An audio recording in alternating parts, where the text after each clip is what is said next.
नमस्कार, स्वागत है आपका। आपके साथ में हूं अमित गर्ग शुक्ला। सियासत का शुद्धिकरण कब, ये सवाल इसलिए क्योंकि संभल में 21 सितंबर को सीएम योगी ने एक जनसभा को संबोधित किया था। कैला देवी मंदिर इलाके में हुई सीएम की रैली के बाद समाजवादी योजन सभा के कुछ कार्यकर्ता रैली स्थल पर पहुंचे और जहां जहां सीएम योगी गए थे उन्होंने वहां वहां पर गंगा जल से छिड़काव किया। एसपी कार्यकर्ताओं ने कहा कि सीएम के आने से जमीन अपवित्र हो गई थी, इसलिए उन्होंने शुद्धिकरण यहां पर किया है। इस दौरान एसपी कार्यकर्ताओं ने सीएम योगी के खिलाफ अभद्र भाषा का इस्तेमाल भी किया।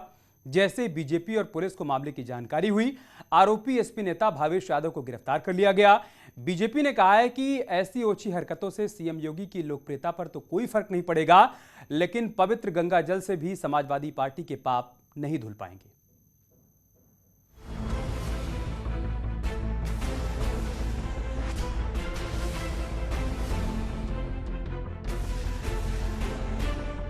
संभल में गंगा जल से छिड़काव पर संग्राम। जहाँ इन्होंने कदम रखे, आज हमने जो है गंगा जल से सबको पवित्र किया है, गंगा जल से शुद्ध किया है, क्योंकि ये शुद्ध करके चले गए थे, झूठे वादे करते हैं। सलाखों के पीछे पहुंचा एसपी नेता। थाना भैजोई के अंतर्गत कल 22 सितंबर को एक वायरल वीडियो का संज्ञान लिया गया। इस वीडियो में 21 सितंबर को माननीय मुख्यमंत्री जी की सभा जो कैला देवी मंदिर के पास में हुए मैदान में हुई थी, उसमें पुलिस बल तथा वहां पर सामग्री के रवाना होने के पश्चात एक युवक जिसका नाम भावेश यादव है, ये उस स्थान पर पहुंचकर माननीय मुख्यमंत्री जी के लिए अभद्र भाषा का प्रयोग करते हुए कुछ धार्मिक कृत्य कर रहा है। इससे आसपास के गांवों में तथा क्षेत्र में रोष परिलक्षित हुआ। इस सबको ध्यान में रखते हुए इसको प्रिवेंटिव धाराओं के अंतर्गत अरेस्ट किया गया। समाजवादी संस्कार पर बीजेपी के सवाल।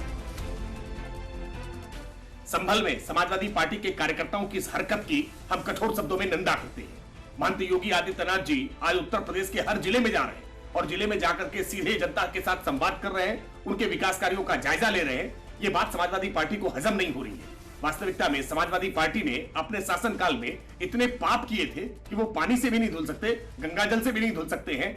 सच्चाई ये है कि आज उत्तर प्रदेश की जनता के दिलों में योगी आदित्यनाथ जी का वास है। सियासत का शुद्धिकरण कब?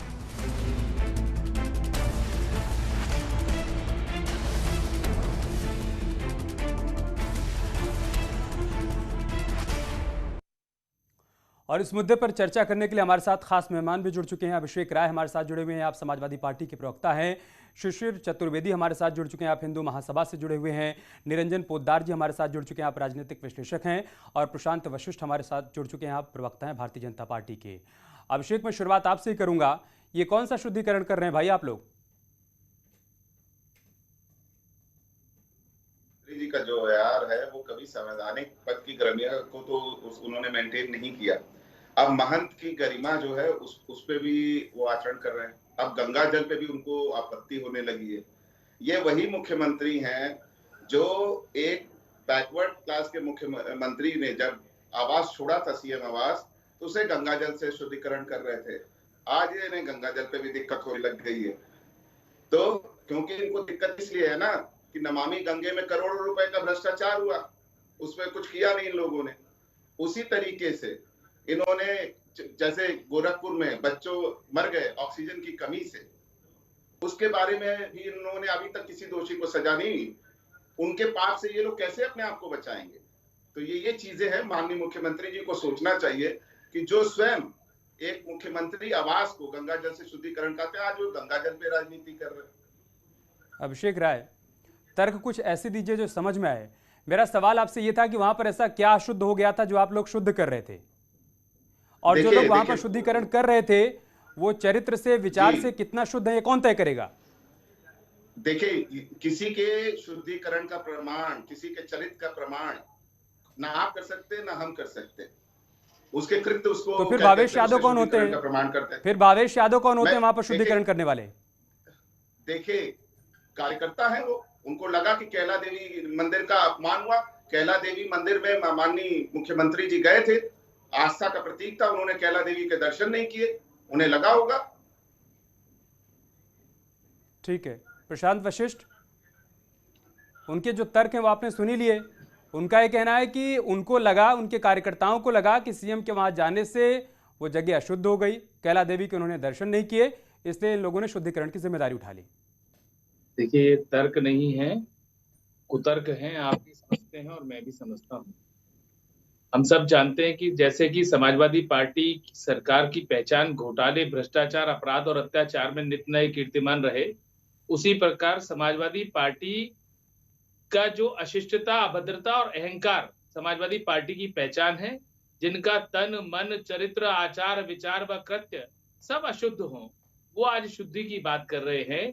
इनके कृत्य इस प्रकार के हैं कि माँ गंगा भी शुद्धि नहीं कर सकती। आपने अशिष्टता, क्या पूरे भारतवर्ष ने अशिष्टता इनकी देखी है? किस प्रकार माननीय मुख्यमंत्री जब रहे 2012 से 17 में अखिलेश यादव जी, किस प्रकार इन्होंने अभद्रता की, अपने पिता के साथ अभद्रता की, सार्वजनिक रूप से अपने पिता मुलायम सिंह यादव जी का अपमान किया, अपने चाचा शिवपाल यादव जी का अपमान किया, उनके साथ दुर्व्यवहार किया। थोड़ा और पीछे चले जाए तो दिखाई देगा कि ये अपमान क्यों किया, उसको भी हमें समझ में आएगा। जिस पार्टी के संस्कार इस प्रकार के हो, जहां माननीय मुलायम सिंह यादव जी खुद कहते हो कि भाई बलात्कारियों को बच्चे कहकर उन्होंने संबोधित किया, उनके पक्ष में खड़े हो गए, कहा बलात्कारियों के लिए कहा कि बच्चों से गलती हो जाती है। तो इस प्रकार के संस्कार समाजवादी पार्टी के हैं। मैं इसकी कठोर शब्दों में निंदा करता हूं और ये जो लोकप्रियता माननीय योगी आदित्यनाथ जी की बढ़ रही है, उससे बौखला रहे हैं और कुछ नहीं। अभिषेक राय, आप जल्दी से जवाब दीजिए, उसके बाद मैं शिशिर जी के पास जाऊंगा। बिल्कुल मैं वशिष्ठ जी को जवाब देना चाहता हूं। कह तो रहा हूं कि 4.5 साल में इन्होंने कोई कार्य किया नहीं और इनके पास कोई मुद्दा तो रह नहीं गया है, तो जनता को बरगलाने के लिए कुछ भी बोल सकते हैं। अभी जब इनसे मैंने सीधा सवाल पूछा ना, क्यों इनको 2017 में मुख्यमंत्री आवास को गंगा जल से शुद्धिकरण करने की जरूरत पड़ी, सीधा सवाल है वशिष्ठ जी से। अगर वो क्या पिछड़ों और दलितों को वो इस तरीके से मानते हैं? अभी कुशीनगर की घटना देख लीजिए, वहां दलित बच्चों से माननीय मुख्यमंत्री जी मिलने जाते थे। वहां बच्चों को पहले साबुन से नहलाया जाता है ताकि माननीय मुख्यमंत्री जी उसे गोद में ले लें। दलित पिछड़ों के साथ इस तरह का दुर्व्यवहार, और बात करो कि आप शुद्धिकरण की, अपनी आंतरिक आत्मा में आप चेक करो कि आप लोग कितने सही हो। ठीक है, शिशिर चतुर्वेदी जी, क्या सनातन धर्म में, हिंदू परंपरा में गंगा जल का जो महत्व है, ये सब करके उसको भी कम कर दिया जा रहा है क्या?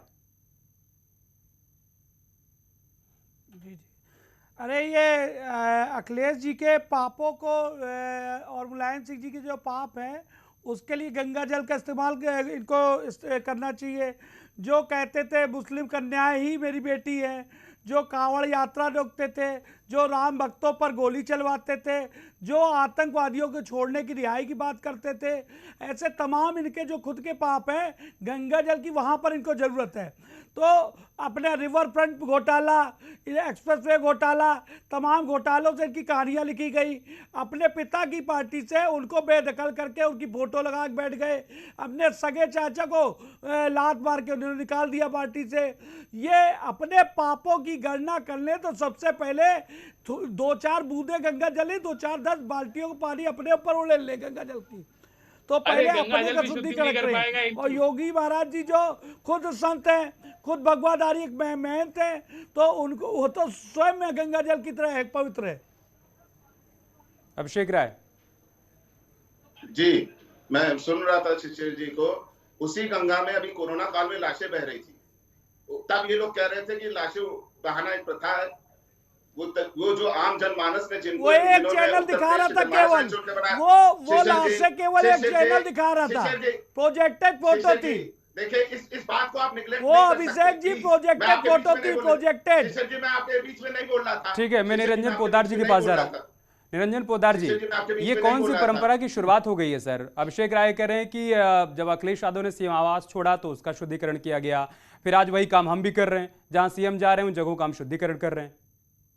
देखिए अमित जी, जो ये कह रहे हैं, अखिलेश राय जी कह रहे हैं कि जब उन्होंने उस घर में प्रवेश किया था तब उन्होंने गंगा जल से शुद्धिकरण किया था। मैं आपको बता देना चाहता हूं कि हिंदू परंपरा के अंदर जब भी हम कोई किसी भी नए घर में प्रवेश करते हैं, गृह प्रवेश के समय उस घर का शुद्धिकरण होता है। उसके अंदर कहीं कोई अतिशयोक्ति नहीं है और ना वो किसी का अपमान है। लेकिन ये जो आज जो संभल के अंदर जो देखने में आया है, ये निश्चित रूप से मैं इसको कहूंगा कि ये नकारात्मक राजनीति है।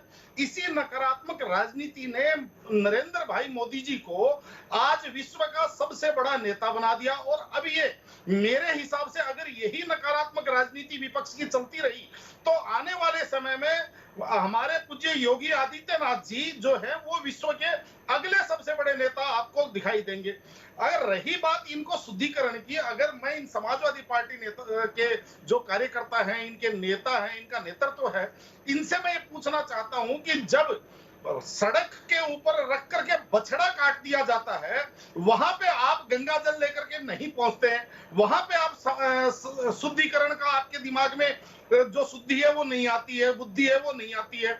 और यहाँ पे एक महंत, एक संत, अरे कम से कम आप उनको संत मत मानिए, आप उनके जो गेरुआ वस्त्र हैं उनका तो कम से कम लिहाज कीजिए। हमारे यहाँ देखिए, अगर कोई भिक्षु भी गेरुआ वस्त्र, भगवा वस्त्र पहन करके आता है तो हम उस भिक्षु को नहीं जानते कि इसका आचरण क्या है, इसका कार्यकलाप क्या है, इसका चरित्र कैसा है, लेकिन उन वस्त्रों के आधार पे हम उनको और एक संत मान करके और हम अपनी श्रद्धानुसार जो भी हमारे से बन पड़ता है हम उनकी बुद्धि की शुद्धि भी होनी चाहिए, बुद्धि की शुद्धि भी होनी चाहिए निश्चित रूप से। प्रशांत जी, लेकिन समाजवादी पार्टी के जिस कृत्य की आप लोग कड़े शब्दों में निंदा कर रहे हैं, उसी कृत्य की निंदा कांग्रेस पार्टी भी कर रही है। भारतीय जनता पार्टी के कार्यकर्ताओं ने, राहुल गांधी ने वैष्णो देवी का दर्शन किया तो उसके बाद वहां पर भी गंगा जल छिड़क कर शुद्धिकरण किया था, तो वही काम तो आप लोग भी कर रहे हैं भाई, ये आरोप कांग्रेस पार्टी लगा रही है। आज विषय की भावेश जी के खिलाफ पुलिस कार्रवाई हुई है, वो क्यों हुई है पहले इसको हमें समझने की आवश्यकता है। क्या गंगाजल छिड़कने की वजह से कार्रवाई हुई है? नहीं, गंगाजल छिड़कने की वजह से नहीं, उनकी भाषा की वजह से, उनकी गालियों की वजह से, और जिस प्रकार का एक प्रिवेंटिव उसमें कार्रवाई की गई है कि कोई बड़ा दंगा ना हो जाए, जिस प्रकार की भाषा वो जिस प्रकार की इस्तेमाल करते हैं, जो गाली गलौज वो कर रहे थे, उसके लिए कार्रवाई हुई है। गंगाजल छिड़कना तो पद्धति है, कोई इसमें दिक्कत थोड़ी ना किसी को। मतलब राहुल गांधी के वैष्णो देवी जाने से अगर बीजेपी कार्यकर्ता गंगाजल छिड़क रहे हैं तो कोई दिक्कत नहीं है, कोई परेशानी नहीं है। क्या गंगाजल ये भी छिड़क रहे हैं तो इसमें भी कोई परेशानी नहीं है, छिड़के गंगाजल, लेकिन भाषा पर संयम रखे ना। ठीक है, भाषा तो उनका अभिषेक संस्कार से आती है, संस्कार उस भाषा पर संयम नहीं रख पा रहे हैं आप लोग भाई। अहंकार, अभद्रता, अशिष्टता तो इनकी पहचान है। देखिए अमित जी अभी वशिष्ठ आपी के चैनल में 2 स्टेटमेंट दे दिए। अभी इन्हें गंगा जल पे आपत्ति थी, अभी इन्होंने कह दिया कि गंगा जल पे आपत्ति नहीं है। 2 स्टेटमेंट इन्होंने आपी के चैनल पे दे दिए। अभिषेक जी मैंने कब कहा गंगा जल पे आपत्ति थी? वशिष्ठ जी नहीं, मैंने कहा क्या? प्लीज मेरा स्टेटमेंट है क्या है? नहीं, प्लीज बताइए पहले। मैं आप ऐसे बिना बात के आरोप लगा रहे हैं। Let me speak. नहीं, आप उनके उस आरोप का जवाब दीजिए ना अभिषेक राय। वो ये कह रहे हैं कि सीएम पद की गरिमा होती है, वो संत हैं, महंत हैं, उनके बारे में अपशब्द का इस्तेमाल किया जा रहा है, वहाँ माहौल बिगड़ सकता था, इस वजह से पुलिस ने कार्रवाई की और भावेश यादव को गिरफ्तार किया। आप दंगे भड़काना चाहते हैं, आप गलत काम करते हैं, उस पर कार्रवाई हुई है, कार्रवाई करेगी, कानून अपना काम कर रहा है, इसमें सरकार। ठीक है प्रशांत जी, अब सुन लीजिए ना, वो जवाब क्या दे रहे हैं। सुन तो लो। अगर किसी ने सीएम एक माननीय पद होता है, हम माननीय मुख्यमंत्री जी की इज्जत करते हैं, वो भाजपा के ही सीएम नहीं, 24 करोड़ उत्तर प्रदेश के सीएम है। अगर अमर्यादित भाषा का प्रयोग हुआ है तो जिसने भी किया उसके खिलाफ जो भी न्याय संगत कार्रवाई होगी, न्यायालय करेगा कार्रवाई। हमें उसमें आपत्ति बिल्कुल। वो तो कर दिया, कानून ने तो कार्रवाई कर दी है, आप लोग भी करेंगे या नहीं? क्या समाजवादी पार्टी से भावेश यादव को बेदखल किया जाएगा? पहले पूरी बात मेरी कंप्लीट होने दिया मुझे। हमने क्या बोला? दूध का दूध और पानी का पानी होने दीजिए, सच्चाई के तथ्यों को जानने दीजिए। अगर ये लोग कह रहे हैं ना 4.5 साल इन्होंने काम नहीं किया, तो इनके पास कोई मुद्दा नहीं है बताने को, तो इस तरह के मुद्दे उठाएंगे कि इनको पार्टी से निकाले, क्या माननीय, एक मिनट वशिष्ठ जी, क्या माननीय मुख्यमंत्री जी ने, मैं आपसे सीधा सवाल है, क्या माननीय मुख्यमंत्री जी, अभी महंत गिरी जी की हत्या हुई जिसपे अभी सीबीआई जांच हुई और सारी चीजें भी अभी कर दी गई है, तो उसमें मैं ये पूछना चाहता हूँ, क्या इस तरह की कानून व्यवस्था के लिए क्या माननीय मुख्यमंत्री जी इस्तीफा देने जा रहे हैं? उत्तर प्रदेश से इस्तीफा देने जा रहे हैं माननीय मुख्यमंत्री जी? कानून व्यवस्था के पहले का इंटरव्यू आपने सुना? एक दिन पहले का इंटरव्यू सुना आपने? हमने सब सुना है, सब सुना है। उस इंटरव्यू को सुनिए, वो मैं कह तो रहा हूँ, मैं आपसे पूछ रहा हूँ कि क्या इस कानून व्यवस्था के बदहाल होने पे क्या माननीय मुख्यमंत्री जी इस्तीफा देना जा रहे हैं? वो हमें 1 घंटा लगता है, 1.5 घंटा लगता है। ठीक है निरंजन पोद्दार जी, आखिर में सर आप कुछ कहना चाहते हैं, हमें खत्म करना होगा, 20 सेकंड। आपसे पूछ रहा हूँ उसका सवाल का जवाब दीजिए। ऐसा है मैं अमित दे रहा हूं ना जी, जवाब। जैसी दृष्टि वैसी सृष्टि, और जैसा पिए पानी वैसी होए वाणी। इनको गंगा माँ गंगा का इनको सहारा नहीं लेना चाहिए, इनको सड़क पे उतरना चाहिए और सकारात्मक राजनीति करनी बात चाहिए। ऐसा नहीं है मुद्दों कि की राजनीति भारतीय करिए ना। जनता अगर आप ये पार्टी कह रहे हैं कि 4.5 साल में उन्होंने कोई काम नहीं किया, तो उन मुद्दों को उठाइए, वही लेकर आप जनता के बीच जाइए। और बहुत जरूरी है कि राजनीति का भी शुद्धिकरण हो और विचारों का भी शुद्धिकरण हो। ऐसी तस्वीरों से जनता का भला नहीं होने वाला है। बहुत शुक्रिया आप सभी का हमारे साथ जुड़ने के लिए और इस चर्चा का हिस्सा बनने के लिए। एक छोटा सा ब्रेक लेंगे, बहुत जल्द होगी वापसी।